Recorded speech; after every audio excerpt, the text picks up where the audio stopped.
जय हिंद दोस्तों। आज हम लोग भारतीय संविधान के भाग 14 अनुच्छेद 315 से 323 तक संघ लोक सेवा यूनियन पब्लिक सर्विस कमीशन के बारे में अध्ययन करेंगे। यूनियन पब्लिक सर्विस कमीशन की स्थापना कब हुई, इसके क्या कार्य हैं, इसकी नियुक्ति कैसे होती है, इसमें कितने सदस्य होते हैं, इसका क्या काम है, इन सारों को आज हम लोग डिस्कशन करें।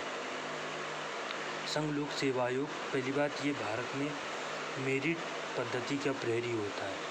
जितने भी ग्रुप ए और ग्रुप बी के service, group A all India services हो गई, IAS IPS IFS से लेकर जितनी भी ऑल इंडिया सर्विसेज हो गई, नियुक्त नहीं करता, केवल ये इनका परीक्षा कराता है, इनका चयन करता है बस। इसके नियुक्ति की प्रक्रिया DOPT department of personal and training करता है। तो इसलिए पहली बात, संघ लोक सेवा आयोग कहाँ दिया गया है? संविधान के भाग 14 अनुच्छेद 315 से 323 तक दिया गया है। संघ लोक सेवा आयोग में कितने सदस्य होते हैं, इन सदस्यों को संघ लोक सेवा में सदस्य का कोई अभी निर्णय नहीं है, लेकिन इसमें राष्ट्रपति निर्धारित करते हैं। समांतर 9 से लेकर के 11 तक इसमें सदस्य होते हैं। इन सदस्यों की नियुक्ति कौन करता है? राष्ट्रपति जी करते हैं। इसके बाद इनको हटा कौन सकता है? राष्ट्रपति जी हटा सकते हैं, लेकिन एक प्रॉपर उच्चतम न्यायालय की जांच के बाद ही इन्हें हटाया जा सकता है, ऐसा नहीं कि कभी भी हटा सकते हैं। उसके बाद इनकी स्वतंत्रता के लिए क्या किया गया है? इनको संघ लोक सेवा आयोग का सदस्य या अध्यक्ष भारत सरकार के किसी भी दूसरी नौकरियों पे, दूसरी सेवाओं पे अपनी सेवा नहीं दे सकता। संघ लोक सेवा का अगर सदस्य तो अध्यक्ष बन जाता तो कर सकता है एक तरह से अध्यक्ष के रूप में, लेकिन और दूसरे काम नहीं कर सकता है।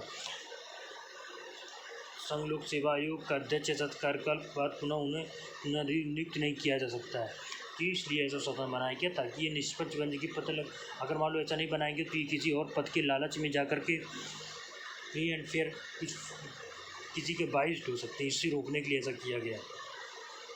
संघ लोक सेवा आयोग के जो सदस्य और अध्यक्ष होते हैं, इनके वेतन जो होते हैं संसद पर भारित होते हैं, संसद की संचित निधि पर भारित होते हैं। उसके बाद कार्य क्या है? जो सबसे महत्वपूर्ण कार्य होता है वो अखिल भारतीय सेवाओं, केंद्रीय सेवाओं, केंद्र प्रशासित क्षेत्रों की लोक सेवाओं के नियुक्ति के लिए परीक्षा का आयोजन कराता है। ये केवल नियुक्त करता है, परीक्षा आयोजन कराता है और साथ में चुन लेता है। चुनने के बाद वो रिकमेंडेशन भेज देता है DOPT को, फिर DOPT उनकी नियुक्त करती है, वो अगर आगे की प्रोसेस करती है। ये राष्ट्रपति को सलाह भी देता है, लेकिन हाँ, इसकी जो सलाह है राष्ट्रपति माने या न माने, ये राष्ट्रपति पर निर्भर करता है।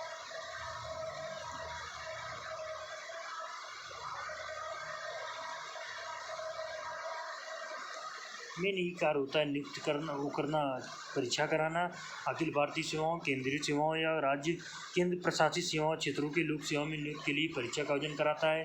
संघ लोक सेवा से सदस्य 2 या 10 राज्यों के किसी एक संयुक्त भर्ती, 2 या दूसरे राज्यों के लिए मतलब संयुक्त भर्ती का भी प्रावधान कर सकता है। जैसे मान लीजिए 2 राज्य, उत्तर प्रदेश और उत्तराखंड, दोनों मिलकर के ये कहें कि भाई हम अपने आयोग नहीं हमारे काम कर रहे हैं, आप इस भर्ती के लिए इस आयोग की स्थापना कर दीजिए, तो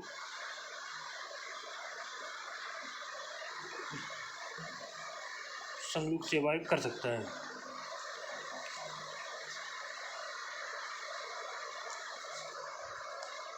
उसके बाद इनकी सीमाएँ संविधान में आशा करता है। संघ लोक सेवक भारत की मेरिट सुरक्षा का प्रहरी होता है, सही बात है, सबसे ज़्यादा नियुक्त भी करता है। उसके बाद सेवाओं का वर्गीकरण, वेतन या सेवाओं की स्थिर कार्य प्रबंधन, प्रशिक्षण आदि इसका कोई संबंध नहीं होता है, ये DOPT डिपार्टमेंट करता है। इस तरह के मुद्दे के कार्मिक मंत्रालय देखता है, ठीक है। ये मात्र केंद्रीय भर्ती अधिकरण है, जबकि कार्मिक और प्रशिक्षण विभाग भारत के केंद्रीय कार्मिक अधिकरण के अंतर्गत आता है।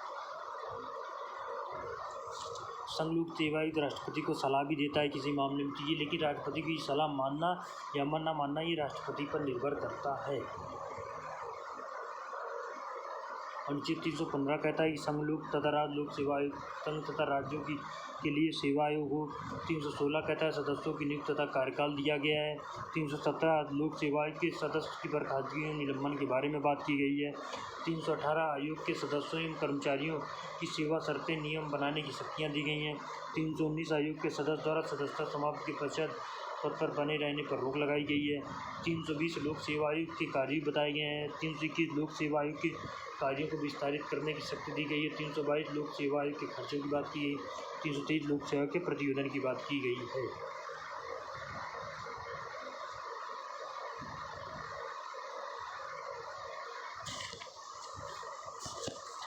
फिर से एक बार हम इसे पूरा देख लेते हैं। सब अनुच्छेद भाग 14 अनुच्छेद 315 से 323 तक।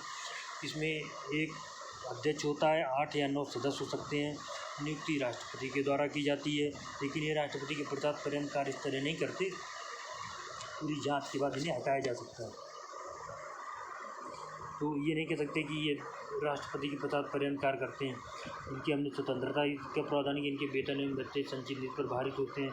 संघ लोक सेवा आयोग के सदस्य या अध्यक्ष किसी अन्य लोक सेवा आयोग के अध्यक्ष में फिर काम नहीं कर सकते। वो किसी भी सरकारी सेवा के अधीन नियोजन के पात्र नहीं होते।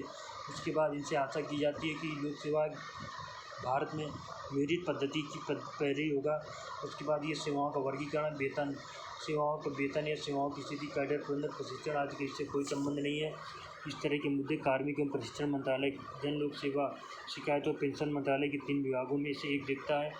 यूपीएससी भारत में मात्र केंद्रीय भर्ती अधिकरण है, जबकि कार्मिक और प्रशिक्षण विभाग भारत का केंद्रीय कार्मिक अधिकरण है।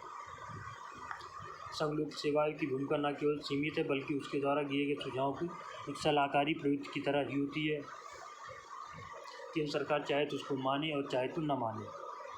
उसके बाद हमने पढ़ा कि अनुच्छेद 315 क्या है कि संघ और राज्य उन लोगों के लिए सेवा आयोग 316 सदस्यों की नियुक्ति के संबंध में, 317 लोक सेवा आयोग के सदस्यों की बर्खास्तगी और निलंबन के संबंध में, 318 आयोग के सदस्यों के कर्मचारियों की सेवा शर्तों संबंधी नियम बनाने में, 323 लोक सेवा आयोग के प्रतिवेदन के संबंध में है।